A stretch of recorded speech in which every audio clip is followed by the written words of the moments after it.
वही भागवत है। बंधुओं, आपको अगर अपनी कृति से, कई लोगों को अपने जीवन से भी बहुत अपूर्णता का अनुभव होता है। हम आपको एक बात बता रहे हैं, बहुत सावधानी से सुनो। अपने कर्म से, अपने जीवन से, अपने संबंध से कई लोगों का मन बहुत जल्दी उचट जाता है। कई लोगों को अपना जीवन भी अच्छा नहीं लगता। क्यों? केवल प्रेम नहीं है आपके जीवन में। आप भागवत जी का आश्रय लीजिए और भागवत जी का आश्रय लेकर के आप प्रेम जीवन में ले आइए, आपको सब कुछ अच्छा लगने लगेगा। एक बात बता रहे हैं, प्रेमी व्यक्ति का स्वभाव ऐसा हो जाता है कि वो अव्यवस्था में भी प्रसन्न रहने लगता है। अप्रेमी व्यक्ति का स्वभाव कैसा होता है? वो कहीं भी जाएगा ना, नाक मुंह मोड़ता ही रहेगा। यहां तो ये है, यहां तो ऐसा है, यहां मैं कैसे बैठ जाऊं, ये मैं कैसे खा लूं, यहां मैं कैसे बैठ सकता हूं, यहां मैं कैसे नहा सकता हूं, यहां मैं कैसे रह सकता हूं, इस व्यक्ति के साथ मैं कैसे जी पाऊंगा, इस माहौल में मैं कैसे रह पाऊंगा। ये सब जगह जो अपने आप को अपरिपूर्ण माने, समझ जाना, अप्रेमी व्यक्ति है। पर प्रेमी कैसा होता है? वो जहां बैठ जाता है ना, वो स्थान ही अच्छा लगने लग जाता है।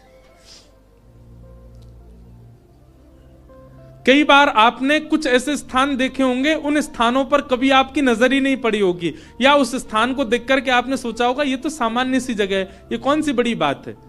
पर उसी स्थान पर कोई भगवत प्रेमी जाकर के बैठ जाता है तो उस स्थान की रौनक ही बदल जाती है, उस स्थान का माहौल ही बदल जाता है। अरे स्थान नहीं, कई बार कई रंग हमको प्रिय नहीं होते। मैं अपना अनुभव बता रहा हूं, कई रंग हमको प्रिय नहीं होते, कई कलर्स हमको अच्छे नहीं लगते, पर वही रंग, वही कलर, उसमें कोई प्रेमी व्यक्ति अगर आ जाए, उस प्रेमी व्यक्ति उस कलर में या रंग का आश्रय ले ले, वो रंग भी अच्छा लगने लग जाता है। कई सब्जियां आपको अप्रिय लगती होंगी, पर वही कोई प्रेमी के हाथों से प्रसाद रूप में आपको मिल जाए, आप उसका पान करेंगे, सेवन करेंगे, आपको अत्यंत अद्भुत। और अगर आपको अनुभव करना हो तो हम बता रहे हैं, अरबी की सब्जी हर कोई नहीं पा सकता, इतनी बढ़िया नहीं लगती। हमारी श्री जी को बहुत प्रिय है, किशोरी जी को बहुत प्रिय है, लाडली जी को अरबी का भोग लगता है। कभी जाइए राधाष्टमी के समय पर, या वैसे भी हमारे तटीय स्थान वृंदावन में अरबी की सब्जी बनती है। आप पे कृपा हो जाए, नहीं हो तो वहां किसी महात्मा से कह देना हमको थोड़ा प्रसाद दे दो, वो मधुकरी रूप में आपको अरबी देंगे, आप पाके देखना। सारे विश्व के जितने भी रस होंगे ना, वो सब रस फीके लगेंगे उसके आगे। क्यों? क्योंकि प्रेम स्थान पर वो निर्मित है, इसलिए उसका स्वाद अद्भुत हो जाता है। मैं कथा करता हूं, हमको राग रागनी आती नहीं, हम बस ऐसे गा लेते हैं। ये सब गुरुजन बैठे हैं, ये लोग जैसो बजा दें वैसो हम गा दें। कई राग ऐसे हैं, उनको पहले मैं जब सुनता था ना, तो मेरा मन बड़ा उच्चाटित सा हो जाता था कि ये कैसे गाएंगे, ये तो बड़ा विचित्र सा राग है। आज वही राग में हम कथा भी कर देते हैं। क्यों? क्योंकि जब प्रेम मिल जाता है, प्रेम एक ऐसा सब्सटेंस है, प्रेम एक ऐसा क्या बोले वो, केमिकल बोले, सब्सटेंस बोले, क्या बोले, वो एक ऐसी वस्तु है, वो जहां मिल जाएगी वो सब प्रिय लगने लग जाएगा। वो प्रेम कहलाता है। प्रेम का मतलब केवल स्त्री पुरुष का प्रेम मत समझा कीजिए आप, कोई प्रिय लगने लग जाए वो नहीं, सब कुछ प्रिय लगने लग जाए, वो प्रेम है। वास्तविक प्रेमी आप अपने आप को ऐसे नहीं मान सकते उसके लिए नस काट रहे घूम रहे हैं, हॉस्पिटल में भर्ती है गए, वो क्या बता रहे हैं, बोले भाई टैग लग गया इसके ऊपर, काहे का, बोले प्रेमी है। आप इस प्रकार प्रेम की अवहेलना मत करो, प्रेम की निंदा मत करो।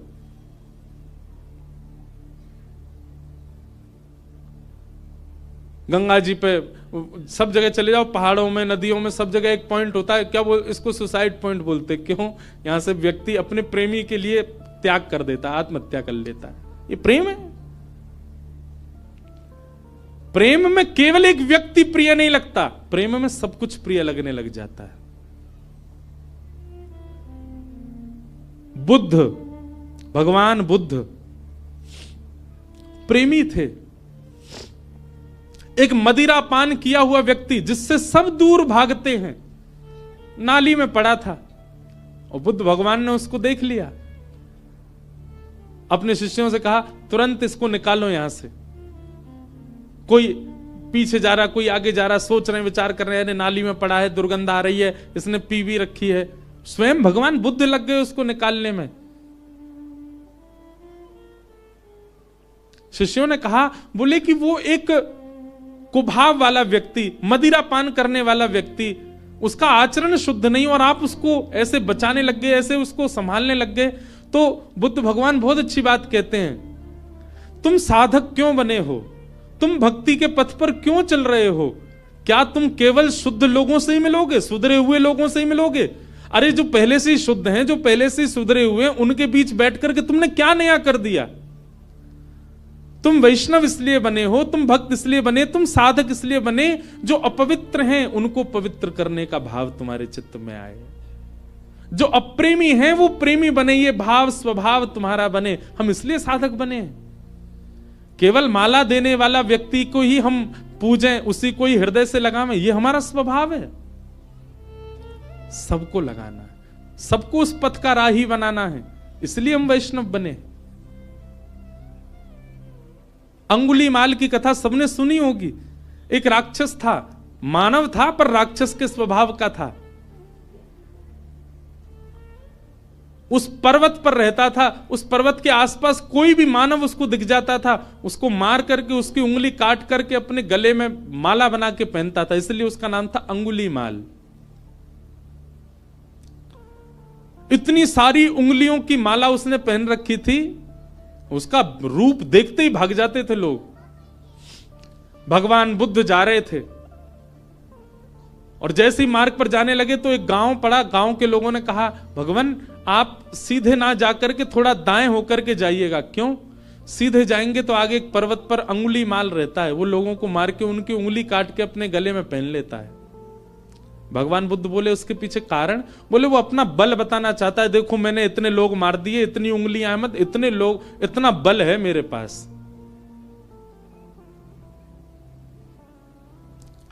भगवान बुद्ध कहते हैं भय का बल नहीं होता, प्रेम का बल होता है।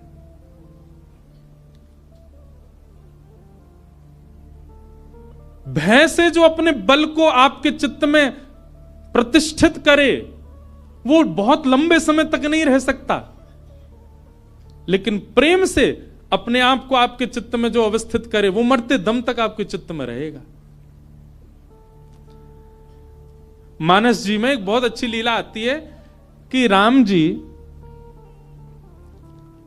वन में विचरण करते थे और जब भूख लगती थी ना तो किसी के यहां से, किसी के घर से या किसी नगर से लक्ष्मण जी सामग्री ले आते थे, जानकी जी बनाती, राम जी पाते थे।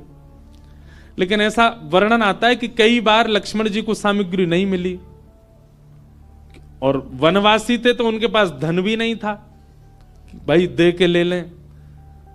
तो राम जी जाते थे सामग्री लेने के लिए, और राम जी जब जाते थे तो सामग्री लेके ही आते थे। तो फिर मानस जी में तुलसीदास जी वर्णन करते हैं कि राम जी ऐसा क्या दे के आते थे कि लोग सामग्री देने को राजी हो जाते थे। राम जी के पास कुछ था तो था नहीं, ना तो धन था, ना वैभव था, ना कुछ रुपया थे, क्या देते थे राम जी। तो मानस जी में श्री गोस्वामी जी वर्णन करते हैं कि राम जी जब कुछ सामग्री लेते थे या सामग्री लेते भी थे, या फिर कई बार सीता जी बड़ी रसोई बनाती और संतों को पवाते, संतों को पवाने के बाद दक्षिणा देनी होती है, तो ये दक्षिणा के आदान प्रदान पर या सामग्री के आदान प्रदान पर राम जी क्या देते थे। तो गोस्वामी जी वर्णन करते हैं, बोले कुछ नहीं, राम जी मंद मंद मुस्कुरा देते थे, उनकी मुस्कान ही सबसे बड़ी दक्षिणा थी। उसको लेकर के व्यक्ति कहते तुम तो भैया सब कुछ ले जाओ हमारा, बस ये मुस्कुराते रहो, तुम्हारी मुस्कान ही सब बढ़िया। मतलब संतों को प्रसाद पवा के राम जी सामने बैठ करके दक्षिणा रूप में मुस्का देते थे। संत बोलते बस मिल गई हमारी दक्षिणा। जहां जहां से सामग्री लाते वहां मुस्का देते थे। प्रेम, और वो प्रेम का बल ऐसा व्यवस्थित किया राम जी ने कि मरते दम तक कोई नहीं भूल पाया। और रावण का भी बल प्रतिष्ठित था, पर रावण का भय का बल था। बल भय का नहीं होता, बल प्रेम का होता है।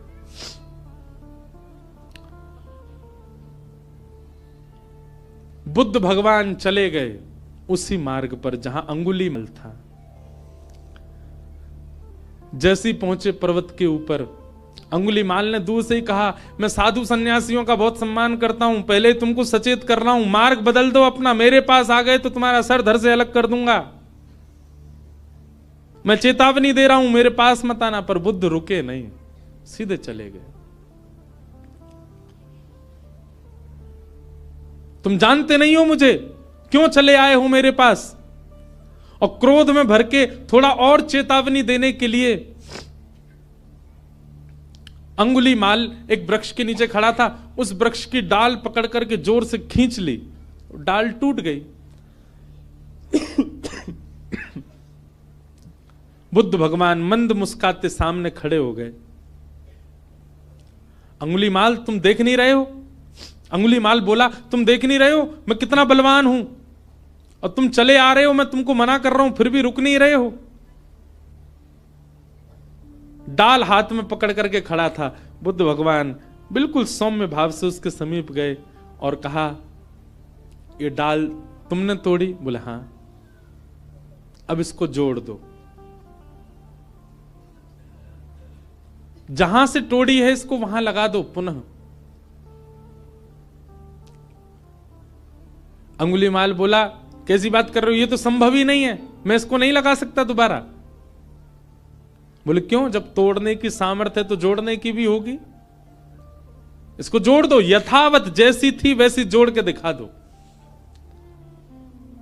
अंगुलीमाल बोला, यह संभव नहीं है।